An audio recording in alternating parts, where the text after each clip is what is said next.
আপনি যেই প্রফেশনেরই হয়ে থাকেন না কেন, আপনি যদি জানতে চান যে আপনার প্রফেশনে রিমোট জব আছে কিনা, তাহলে এই ভিডিও আপনার জন্য। অনেকেই আমাকে কমেন্ট করে অথবা মেসেজ দিয়ে জানতে চায় যে তাদের প্রফেশনে রিমোট জব আছে কিনা। আজকে যেমন আহসান হাবিব ভাই নামে এক ভাই কমেন্ট করে জানতে চেয়েছে যে সিভিল ইঞ্জিনিয়ারিংয়ে কোনো রিমোট জব আছে কিনা। বিষয়টা একটু ক্লিয়ার করে বলি, এটা খুবই ইম্পর্ট্যান্ট একটা ভিডিও হতে চলছে। আপনি যদি কয়েকটা সিম্পল কোয়েশ্চেনের সিম্পল আনসার বের করতে পারেন, তাহলেই আপনি বুঝে যাবেন যে রিমোট জব আপনার প্রফেশনে হয় কিনা।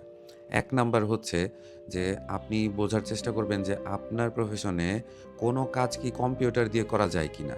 ২ নাম্বার হচ্ছে যে কম্পিউটার দিয়ে করা যায় ভালো কথা। কিন্তু আপনি অনলাইনে এই কাজটা সাবমিট করতে পারেন কিনা বা সাবমিট করা যায় কিনা? যেমন সিভিল ইঞ্জিনিয়ারিং এ AutoCAD ডিজাইন বা ইলেকট্রিক্যাল ডিজাইন যারা করে, এই কাজগুলা কিন্তু কম্পিউটারে করা যায়, আবার অনলাইনে সাবমিটও করে দেওয়া যায়। আরেকটা ইম্পোর্টেন্ট কোয়েশ্চেন হচ্ছে যে আপনার ফিজিক্যাল প্রেজেন্স কি রিকোয়ার্ড কিনা?